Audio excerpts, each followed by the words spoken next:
huge win. Biggest win for me since Super Bowl 53. I am officially hopped on the bandwagon, both feet. I love the Vrabel hire. I thought it was going to be the right decision going forward, but I am shocked at how quickly they got there. 3-2 heading into this weekend, 3.5-point favorites at New Orleans. Courtney's concerned that they may be in a trap week. I think it just is a trap week. Like that's just the basic definition of what a trap week is. You're coming off Sunday Night Football against the Bills, who everybody has going to the Super Bowl this year. Nobody expected you to win. You come out of that one with a W, and now you're going into a week with a Saints team that, a lot of people don't have confidence in. And Pop Douglas gave a great answer when I asked about the defense, but even he's saying, their record doesn't reflect how good they are. Okay. Right.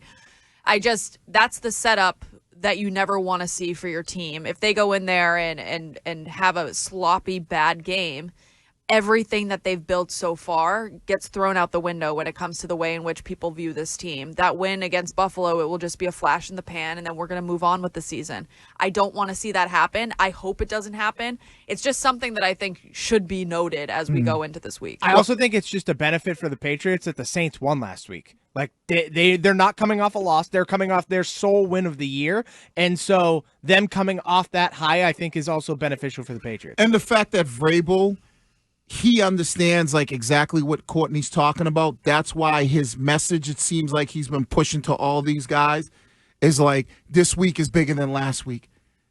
Don't get caught into the trap.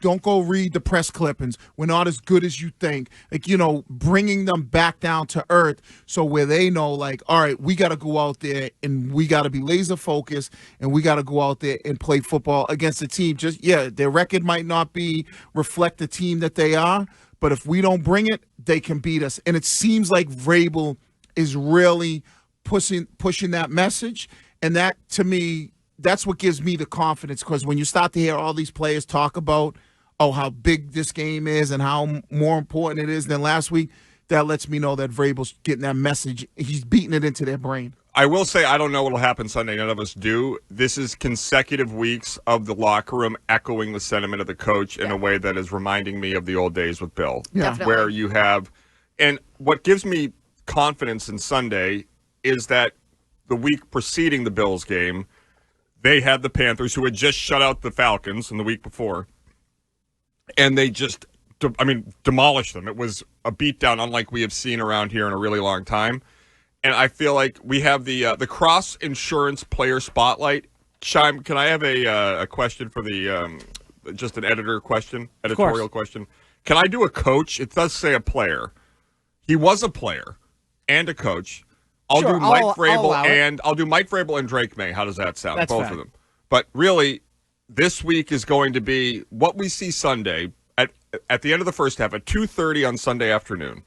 I think we will know what this team's identity is or not. If they get to this, the Caesars Superdome, and they have a listless start and they're trailing or down by a field goal at the half, it kind of shows that they were reading their own press clippings. Whereas if they get out there and they make this, not a runaway, the NFL is not going to be that, but if they win comfortably, I feel like it's another way to solidify that Mike Vrabel has the control of this team. And I know that it's a huge overreaction, but I don't know what we're supposed to do. Like, they're 3-2. They have 4 winnable games ahead of them. If they win 3 of 4, you're 6-3. Like, I don't know why we shouldn't have expectations that they'd be 6-3 now. Well, and the other reason why I think, like, why our expectations shouldn't be high, what people are like, pump the brakes, is, we talked about this. You watched last night's game. Where is the really, really, really good football team? They beat them. That was the best team Sunday. But that's what I'm saying. There no longer is that team no more where you go. If the Ravens are fully healthy, maybe. Right, but they're not fully healthy. Right. Like Kansas City, does Kansas City look like that team? Nope. Right? Clearly the Eagles don't. They don't look like that team. You think that their next big test is the Bucks? Yeah, and like even the Bucks, right? They're a good football team, but are you terrified of them? Yeah, they almost blew or didn't they blow a 20-something point lead to the Eagles at one point? Like, so there's no team that I look at in the NFL right now and I go, man, that team got everything. You don't want to play them. And that's why I think if you're the Patriots, if you're any team that is like in a position right now where you have a decent record, like this thing is wide open because there's no dominant football team. Right. None. And the Cross Insurance Player Spotlight is this week Mike Vrabel and Drake Maye for me. And that is brought to you by Cross Insurance, official insurance broker of the New England Patriots. I find entering this weekend, I have the first feeling of like, okay, they should win. They better win. They're on to their way to something important this year. Like, I don't, and it wasn't so much that they won in Buffalo because, as we remember, there was that weird win game. There have been crazy outcomes. They had the random Mac Jones fourth quarter comeback at home a couple years ago. It was that they entered the game saying, this is a statement game for us. This is a night where we can show the world what we've become. And it wasn't something where they had, an onside kick, a Hail Mary, some crazy, gadget play that led to the points. It was a game where they made mistakes, where Ramondre Stevenson fumbled again, where they were not at all perfect, but they beat a Bills team that was relatively healthy at their stadium. Right. All of it is they can replicate everything they did on Sunday. Yeah, you were the better team on Sunday. That was it. You outplayed them. You were the better team. You had the better quarterback. You had the better quarterback. It wasn't a game that people will go, okay, you watch that game, all right, the Bills, they lost that one. They gave that game away. Good job by the Patriots capitalizing on the opportunity. But if they play again and the Bills,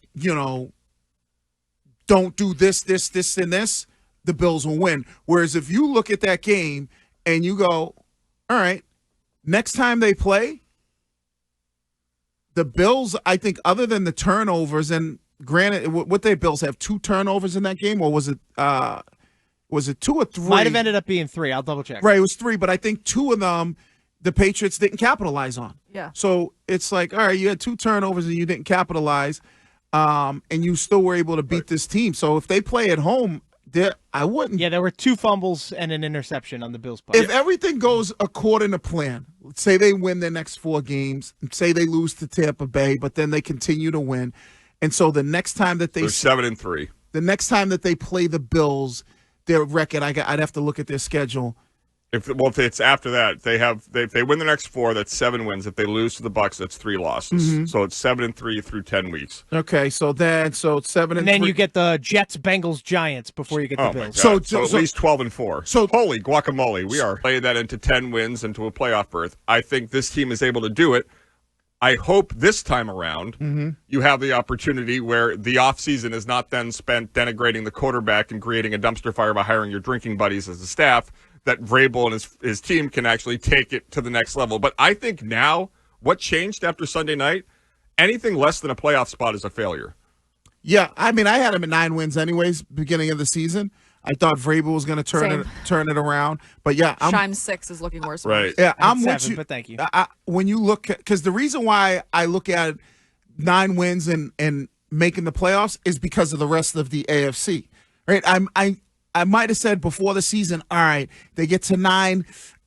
Maybe 9 doesn't get them in. They're going to need 10 wins. I don't know if they can get 10 wins because I thought Cincinnati. I thought Baltimore. You thought they were going to lose both the Bills games. I thought the Chargers. I thought the Bills. Like, I looked at teams and I'm like, oh, it's going to be tough this year. But now as we start to see how the season's playing out, all those teams that I had high expectations for, all are like either dealing with a bunch of injuries or don't look that dominant. Like the Chargers. Dealing with some injuries. They don't look dominant. They're going in the wrong direction. Yeah, they're going in the wrong direction. It's like the teams that the Texans I thought would be better, they're not better. The teams that you thought were going to be good are not good, and the teams that you were like, you didn't think were going to be good, you're like, wait, Jacksonville and the Colts? And we haven't gotten to it specifically, but Drake Maye's performance was excellent.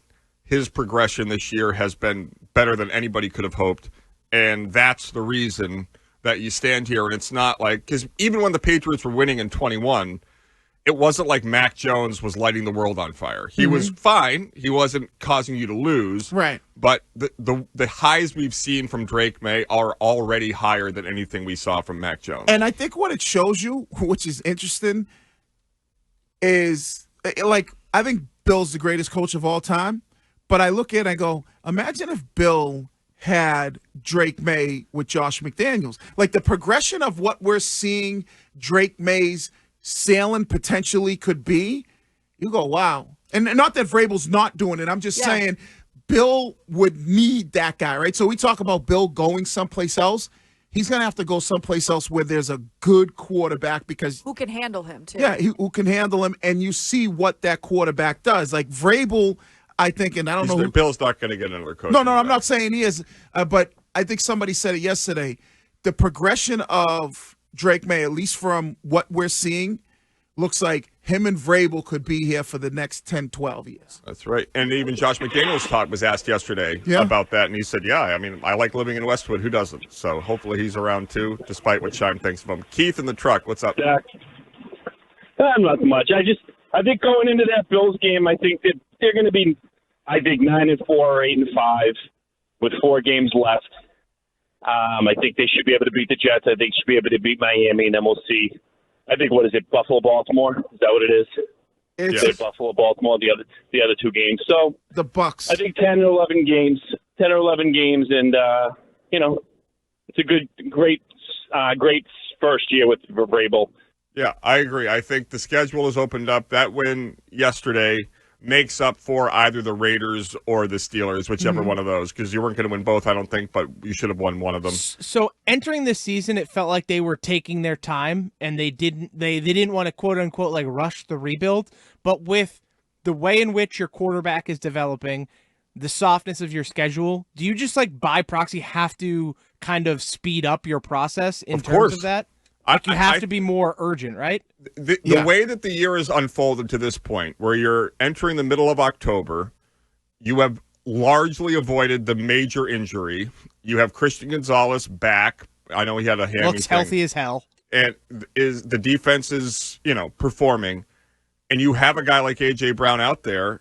It would be, I think, a dereliction of duty for the organization not to sit here and say, this is exactly what we build for. We have this opportunity. We have the draft capital. We can't draft receivers worth a damn. Let's bring in A.J. Brown and really expedite where we are, because it also creates the buy-in for Vrabel. Like, it's the anti-North Carolina thing where now even guys that may not have been all in with the Vrabel approach after last Sunday night, it's like, well, you kind of got to get in. The bear hugs outside the locker room, I think, are hokey to some people, but it looks legit. Like, I don't, maybe I'm. I think it looks legit. I think all these players like him, like playing for him, buy into whatever he's selling. Like, Definitely. And the receivers are going to want to play for Drake Maye because they know he's going to throw them the football. That's why I said these next 4 games are so critical, because after that Atlanta Falcons game, Chime, you said I think it's maybe 2 days you'll have before the trade deadline. And if you can go 4-0 or 3-1, you'll end up either being 6-3 or 7-2. You have to be like, all right, we are really a good football team. We're sitting here at 6-3. We'll use that one because if you say the next 4 games, let's say they stumble one, you go, all right, we got Tampa Bay coming up. We have to do something because we now look at it like we should be able to beat the Jets. We should be able to beat Cincinnati. And you start to say, as an organization, why wouldn't we do something to better this team, because we can make a legitimate run, especially if you go 4-0 over the next 4 games. I can't wait. I finally a Patriots Friday where the Patriots have expectations to beat a lesser opponent.